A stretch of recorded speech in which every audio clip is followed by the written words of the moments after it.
नमस्कार दोस्तों, राधे राधे, जय श्री कृष्ण। सनातन हिंदू धर्म में तुलसी के पौधे का महत्व सबसे अधिक है। इसकी सबसे पहले पूजा भगवान विष्णु जी ने की थी। श्री हरि कहते हैं, जिस प्रकार से देवी लक्ष्मी से वैकुंठ को ऐश्वर्य प्राप्त है, उसी प्रकार से वैकुंठ में तुलसी के कारण ही पवित्रता है। पृथ्वी लोक पर जिस स्थान पर भी तुलसी का पौधा होगा, उस स्थान पर कभी बुराई का वास नहीं होगा। ऐसा स्थान सबसे अधिक पवित्र होगा। इस कारण से हमें हमारे घर में तुलसी का पौधा अवश्य लगाना चाहिए। तुलसी के पास दीपक जलाने से क्या होता है, आइए जानते हैं इस प्राचीन महान कथा के माध्यम से, जो भगवान श्री कृष्ण ने देवी सत्यभामा को सुनाई है। दोस्तों, एक समय की बात है, देवी सत्यभामा भगवान श्री कृष्ण के पास आकर उनसे पूछने लगती है, हे स्वामी, आपने मुझे तुलसी के पौधे को जल देने का महामात्य सुना दिया है, लेकिन तुलसी के पास दीपक जलाने का क्या महत्व है? रोज शाम को तुलसी के पास दीपक जलाया जाता है, इससे मनुष्य को कौन सा फल प्राप्त होता है? तुलसी के पास दीपक जलाने की विधि क्या है तथा दीपक लगाते समय कौन से मंत्र का उच्चारण करना चाहिए?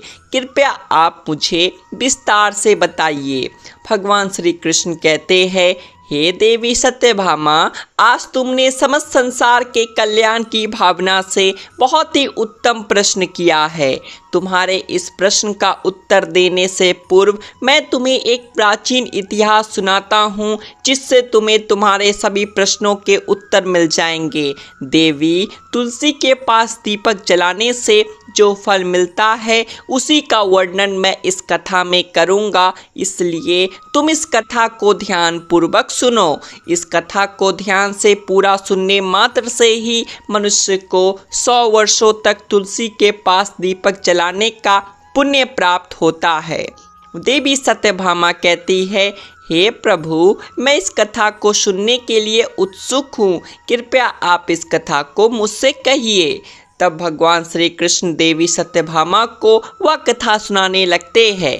हे देवी, पूर्व काल की बात है, दक्षिण दिशा में तुंगभद्रा नाम की एक बहुत बड़ी नदी है। उसी नदी के किनारे पर हरिहरपुर नाम का एक अत्यंत सुंदर नगर बसा हुआ है। उसी नगर में हरि दीक्षित नाम के एक ब्राह्मण निवास करते थे। वे अत्यंत गुणवान, चरित्रवान, धर्म कार्य करने वाले तथा वेदों के मार्ग पर चलने वाले थे। उन्होंने समस्त शास्त्रों का अध्ययन किया हुआ था। उसी ब्राह्मण की पत्नी थी, जिसे लोग दुराचारा कहकर पुकारते थे, क्योंकि उसके कर्म ही उसके नाम के अनुसार थे। वो सदैव ही अपने पति को अपमानित करती थी, अपने पति को आंखें दिखाती थी, पति को भयंकर दुख देती थी, पति के लिए कभी भोजन नहीं बनाती थी। उसने उसके पति के साथ कभी शयन नहीं किया, कभी उसके साथ प्रेम से व्यवहार नहीं किया।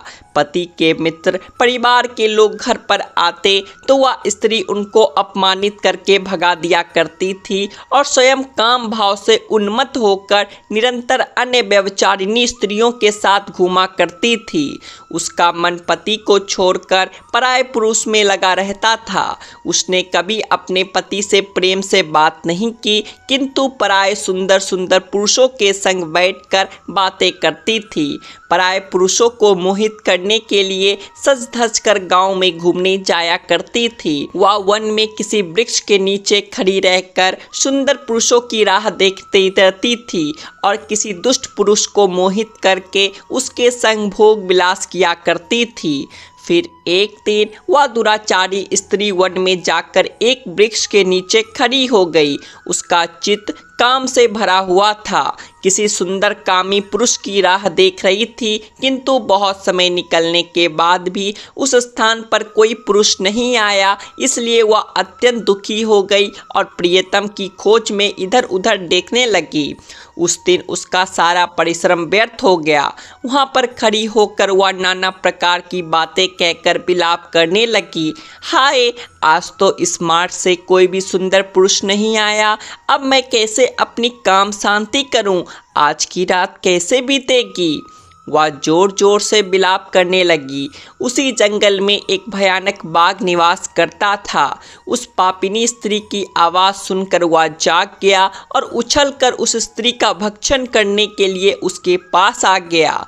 उस भयंकर बाघ को देखकर उस स्त्री के पसीने छूटने लगे। वह थरथर कांपने लगी। वह स्त्री कुछ करती कि इतने में ही उस बाघ ने अपने पंजे से उसे घायल कर दिया और वह स्त्री जमीन पर गिर पड़ी। जमीन पर गिरते ही वह स्त्री चिल्लाते हुए बोली, अरे बाघ, तू किस लिए यहाँ पर आया है? मुझे क्यों मार रहा है? मैं यहाँ पर अपने प्रियतम को खोज रही थी। तू मुझे छोड़ दे। मेरा भक्षण करके तुझे क्या मिलेगा? उस स्त्री की यह बात सुनकर वह भयानक बाघ क्षण भर के लिए रुक गया और हंसता हुआ बोलने लगा, अरे दुष्टा, आज विधाता ने मुझे तेरा ग्रास नियुक्त किया है। तुझ जैसी पापिनी स्त्रियों का भक्षण करना ही मेरा काम है, तभी मुझे इस शरीर से मुक्ति मिलेगी। वह स्त्री कहने लगी, हे बाघ, तुम कौन हो? मुझे सच सच बताओ, तुम्हें किस कारण से बाघ होना पड़ा और तुम मुझ जैसी स्त्रियों का भक्षण क्यों करते हो? पहले मुझे सारी बात बताओ और फिर मेरा भक्षण करो। फिर वही बाघ कहने लगता है, मैं तुझे मेरे पूर्व जन्म का वृतांत सुनाता हूँ, किस कारण से मुझे बाघ होना पड़ा। पूर्व काल में दक्षिण देश में मलबहा नाम की एक नदी है। उस नदी के तट पर एक मुनिपर्णा नाम की नगरी बसी हुई है। उसी नगरी में मैं निवास करता था। मैं एक ब्राह्मण का पुत्र था और नदी किनारे बैठकर यज्ञ आदि कार्य किया करता था। मैंने उस जन्म में अनेक पापियों के लिए यज्ञ किए, उन पापियों के घर का भोजन किया। मैंने धन के लोभ से हर एक पापियों के लिए कार्य किए। जिन वस्तुओं का दान ब्राह्मण को नहीं लेना चाहिए, उन वस्तुओं का दान भी मैंने ग्रहण किया। मदद मांगने के बहाने से दूसरों से धन लेता था, लेकिन कभी वापस नहीं करता था। इस प्रकार से पाप करते हुए मुझे बहुत साल बीत गए और मैं बूढ़ा हो गया। मेरे बाल सफ़ेद हो गए, मेरे सारे दांत गिर गए, लेकिन फिर भी मेरी लोगों को ठगने की आदत नहीं छूटी और मैं पाप करता गया। फिर एक दिन मैं धन के लोभ से नदी किनारे गया और अन्य धूर्त ब्राह्मणों के साथ मिलकर हमने लोगों को ठगा।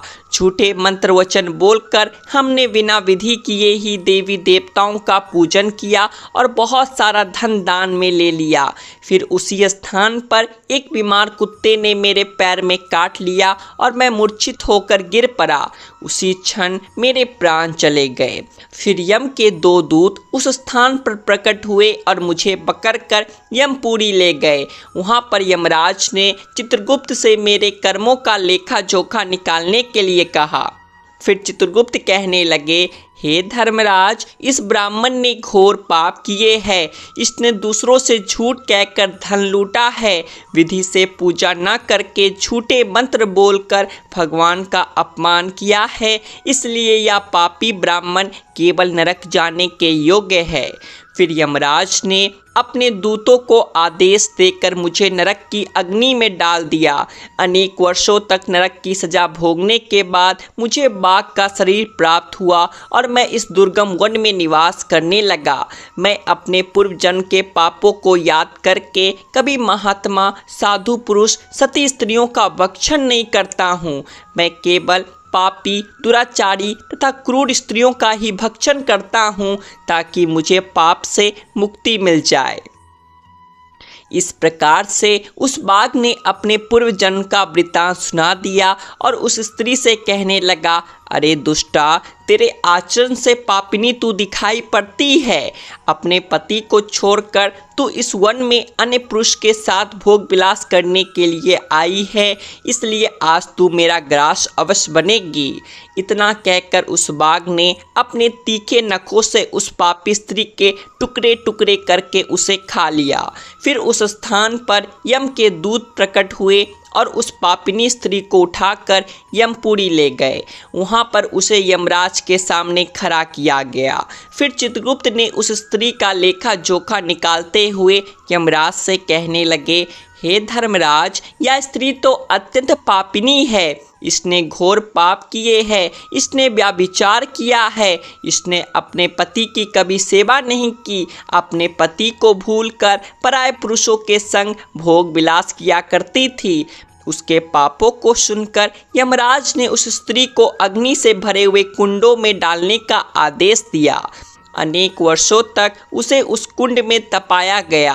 फिर उसे निकालकर रौरव नामक नरक में डाल दिया गया। इस प्रकार से उसे अनेक वर्षों तक अलग अलग नरकों में डाला गया और नरक में कष्ट भोगने के बाद वह महापापी दुष्टा स्त्री पुनः पृथ्वी लोक पर आकर चांडालिनी के रूप में उत्पन्न हुई।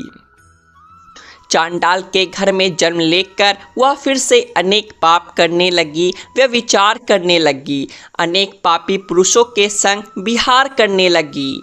फिर कुछ समय बाद पूर्व जन्म के पापों के कारण उसे कोढ़ का रोग हो गया और वह भयानक पीड़ा सहन करने लगी। उसका अंग अंग जलने लगा, उसके नेत्रों में पीड़ा होने लगी। इस दुख को सहन करते हुए वह दिन बिताने लगी। फिर एक दिन वह तीर्थ में स्नान करने के उद्देश्य से अंतपुर में चली गई। वहाँ पर एक आश्रम के बाहर निवास करने लगी। इस आश्रम में एक तुलसी का पौधा था। अन्य स्त्रियों को वहाँ पर तुलसी के पास दीपक जलाते हुए देखकर उस पापी स्त्री ने भी वही किया। उसने तुलसी के पौधे के पास एक दीपक जला दिया। फिर उसी रात हृदय फटने से उसकी मृत्यु हो गई और यमराज के 2 दूत उसे ले जाने के लिए वहाँ पर प्रकट हुए।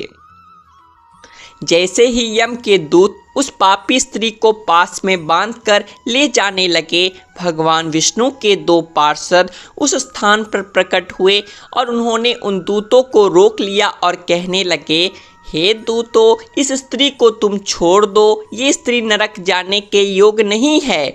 तुम किसके आदेश से ऐसा अधर्म कर रहे हो?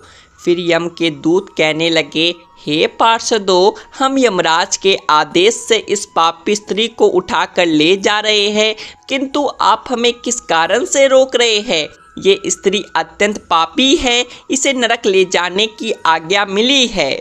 फिर पार्षद कहने लगे, हे दूतों, ये स्त्री तो विष्णु भक्त है, ये नरक जाने के योग्य नहीं है। इसने शाम को तुलसी के पास दीपक जलाया है, इसी कारण से इसके समस्त पाप नष्ट हो गए हैं। इसलिए अब ये नरक जाने के योग्य नहीं है या स्वर्ग जाने की अधिकारी बन चुकी है। पार्षदों की बात सुनकर उन यमदूतों ने उस स्त्री को उसी स्थान पर छोड़ दिया और यमलोक लौट गए। वहां जाकर यमराज को सारा वृत्तांत उन्होंने सुना दिया। फिर भगवान विष्णु के पार्षद उस स्त्री को दिव्य विमान में बिठाकर स्वर्ग लोक ले गए। अब भगवान श्री कृष्ण कहते हैं, हे देवी सत्यभामा, इस प्रकार से तुलसी के पास केवल दीपक जलाने मात्र से ही मनुष्य के सारे पाप नष्ट हो जाते हैं। जो स्त्री नित्य शाम को तुलसी के पास दीपक जलाती है वह सौभाग्यशाली सौभाग्यवती बनती है। उसके पूर्व जन्मों के सारे पाप नष्ट हो जाते हैं। उसे सुख समृद्धि की प्राप्ति होती है। रोज तुलसी के पास दीपक जलाते समय इस मंत्र का उच्चारण करना चाहिए।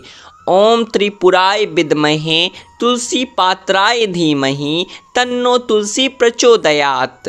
श्री कृष्ण कहते हैं, हजारों अमृत के घरों से नहाने पर भी श्री हरि की उतनी तृप्ति नहीं होती जितनी वो मनुष्यों द्वारा तुलसी का एक पत्ता चढ़ाने से प्राप्त करते हैं। 10,000 दान से मानव जो फल प्राप्त करता है वही फल तुलसी पत्र के दान से पा लेता है।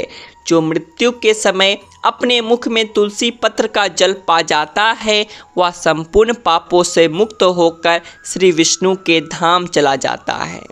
तो दोस्तों, इस प्रकार से भगवान श्री कृष्ण ने तुलसी के पौधे के पास दीपक जलाने का महत्व बताया है। आपको यह कथा कैसी लगी हमें कमेंट करके ज़रूर बताइए। राधे राधे, जय श्री कृष्ण।